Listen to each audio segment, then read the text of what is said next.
വിനായകനെതിരെ രൂക്ഷ വിമർശനവുമായി സംവിധായകനും ഫെഫ്ക ഭാരവാഹിയുമായ ജോസ് തോമസ്. ചുട്ട അടി കിട്ടാത്തതുകൊണ്ടാണ് വിനായകൻ ഇത്തരം പ്രവൃത്തികൾ വീണ്ടും വീണ്ടും ആവർത്തിക്കുന്നതെന്നാണ് അദ്ദേഹം അഭിപ്രായപ്പെടുന്നത്. ഫ്ളാറ്റിന്റെ ബാൽക്കണിയിൽ നിന്നും അസഭ്യവർഷവും നഗ്നതാ പ്രദർശനവും നടത്തിയ വിനായകനെതിരെ സമൂഹത്തിന്റെ വിവിധ ഭാഗങ്ങളിൽ നിന്നും വലിയ വിമർശനം ഉയരുന്നതിനിടയിലാണ് ജോസ് തോമസിന്റെയും പ്രതികരണം. ഒരാനയ്ക്ക് മതമഴകിയാൽ മയക്കുവെടി വെച്ച് തളയ്ക്കുമെന്ന് പറയുന്നത് പോലെ ഒന്നുകിൽ ഇയാൾ മാനസിക രോഗിയാണ്, അല്ലെങ്കിൽ ലഹരിക്ക് അടിമയാണ്. രണ്ട് കാര്യത്തിലും കൃത്യമായ ചികിത്സ കൊടുക്കേണ്ടതുണ്ട്. ഇയാൾ വയലന്റാകും, ആർക്കും അങ്ങോട്ട് അടുക്കാൻ പറ്റാത്ത അവസ്ഥയാണെന്നുമാണ് പറയുന്നത്. അങ്ങനെയാണെങ്കിൽ ഒരു 10-15 പേർ ചേർന്ന് ഇയാളെ തൂക്കിയെടുത്ത് ഏതെങ്കിലും ഡി അഡിക്ഷൻ സെന്ററിലേക്ക് മാറ്റണം. ന്യൂസ് 18 മലയാള ചാനലിന്റെ ചർച്ചയിൽ പങ്കെടുത്തുകൊണ്ട് ജോസ് തോമസ് പറയുന്നു, ഡി അഡിക്ഷൻ സെന്ററിലെ 2-3 മാസത്തെ ട്രീറ്റ്മെന്റും കൗൺസിലിംഗും കഴിയുമ്പോൾ ഇയാൾ നന്നാകും. ഇനി അതുമല്ല, മാനസിക രോഗിയാണെങ്കിൽ ഏതെങ്കിലും മെന്റൽ ആശുപത്രിയിൽ കൊണ്ടുപോയി അഡ്മിറ്റ് ചെയ്യണം. ഇയാളുടെ പ്രവർത്തനങ്ങളിൽ നിന്നും ഈ രണ്ട് കാര്യങ്ങളിൽ ഏതെങ്കിലും ഒന്നാണെന്നാണ് മനസ്സിലാക്കുന്നത്. മാനസിക രോഗികൾ കാണിക്കുന്നതിനേക്കാൾ വികൃതമായ കാര്യങ്ങളാണ് ഇയാൾ കാണിക്കുന്നത്. മാനസിക രോഗമാണെങ്കിൽ സഹതപിക്കേണ്ടതാണ്, അത് ആരുടെയും കുറ്റമല്ലല്ലോ. അതല്ല, ലഹരിക്ക് അടിമപ്പെട്ടതാണ് ഇങ്ങനെ ചെയ്യുന്നതെങ്കിൽ അതിന് കൊടുക്കേണ്ട ശിക്ഷ ഇതൊന്നുമല്ല, നല്ല ചുട്ട അടിയാണ്. അത് ഇതുവരെ കിട്ടാത്തത് കൊണ്ടാണ് വിനായകൻ ഇപ്പോഴും ഇത് തന്നെ ആവർത്തിച്ചുകൊണ്ടിരിക്കുന്നത്.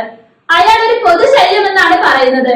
ഇയാൾ ഇവിടുന്ന് കെട്ടി ഗോവയിലേക്ക് പോവുകയാണെന്നൊക്കെ പറഞ്ഞു. സ്വതന്ത്രമായി ജീവിക്കാം, ആരുടെ മുഖത്ത് നോക്കണ്ട, ആരുടെ ചീത്ത കേൾക്കണ്ട എന്നൊക്കെ പറഞ്ഞ് ഗോവയിലേക്ക് പോയിരുന്നു. പിന്നെ എപ്പോഴാണ് തിരിച്ചു വന്നതെന്ന് അറിയില്ല. എന്തായാലും ആ വീഡിയോ കണ്ടപ്പോൾ എനിക്ക് തോന്നിയത് ലഹരിക്ക് അടിമയാണെന്നാണ്. മദ്യം മാത്രമല്ല, മദ്യം കഴിച്ചാൽ ഇത്രയും വികൃതമായി ചെയ്യാനാകില്ല. എന്തെങ്കിലും രാസലഹരി ആയിരിക്കാം. ആ മനുഷ്യനെ എത്രയും പെട്ടെന്ന് ഏതെങ്കിലും ട്രീറ്റ്മെന്റിന് വിധേയമാക്കണമെന്നാണ് എനിക്ക് പറയാനുള്ളത്. ഇങ്ങനെ പൊതുശല്യമായി ഒരു മനുഷ്യൻ പോയാൽ അതിൽ പോലീസ് ഇടപെടൽ ഉണ്ടാകേണ്ടതുണ്ട്. ഇയാൾ കാരണം ആ ഫ്ളാറ്റിലെ ഒരുപാട് ആളുകൾ അവിടുന്ന് വിട്ടുപോയെന്നാണ് ഒരാൾ പറഞ്ഞത്. അവർ ആരും അവിടെ താമസിക്കാൻ ഇഷ്ടപ്പെടുന്നില്ല, കാരണം അത്രയും ശല്യമാണ്. ഇപ്പോൾ വീഡിയോയിൽ കണ്ടത് മാത്രമല്ല, ഇതല്ലാത്ത പല കാര്യങ്ങളും എല്ലാ ദിവസവും സംഭവിക്കുന്നു. ആരെന്ത് സംസാരിച്ചാലും പച്ചത്തെറിയാണ്. അന്തസ്സുള്ളവർക്ക് അതുപോലെ തിരിച്ചു പെരുമാറാൻ സാധിക്കില്ലല്ലോ. ഈ സാഹചര്യം അയാൾ മുതലെടുക്കുകയാണെന്നും ജോസ് തോമസ് പറയുന്നു. ഞാൻ മനസ്സിലാക്കിയിടത്തോളം ഇയാൾ ഒരു കോംപ്ലക്സിന്റെ കൂടാണ്. ഇയാളുടെ ഉള്ളിൽ ഞാനൊരു അവർണനാണെന്ന ചിന്തയുണ്ട്. ഈ പറയുന്നത് പൊളിറ്റിക്കലി ശരിയാണോ എന്ന് എനിക്കറിയില്ല. അയാളുടെ സിനിമ കാണുന്നത് അയാളുടെ ജാതിയും മതമൊക്കെ ഏതാണെന്ന് നോക്കിയല്ലോ.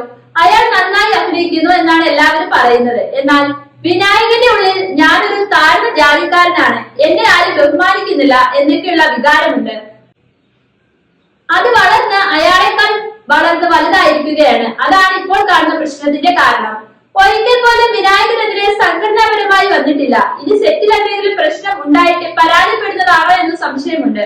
പരാതിപ്പെട്ട് കഴിഞ്ഞാൽ വീട്ടിൽ വന്ന് ചീത്ത വിളിക്കുമെന്ന് പേടിച്ച് ചെയ്യാത്തതാണോ എന്ന് അറിയില്ല. എന്ത് തന്നെ ആയാലും വിനായകൻ സെറ്റിൽ പ്രശ്നം ഉണ്ടാക്കിയതായി അറിയില്ല. പിന്നെ അഭിനയിക്കുമ്പോൾ ലഹരി കൂടുതലായി ഉപയോഗിക്കാൻ കിട്ടാത്തതുകൊണ്ടാവും. സംവിധായകരൊക്കെ വേഗത്തിൽ പണം തീർക്കാൻ ഇയാളെ പിടിയാലെ കൂടെ കൂട്ടുന്നതാകാം.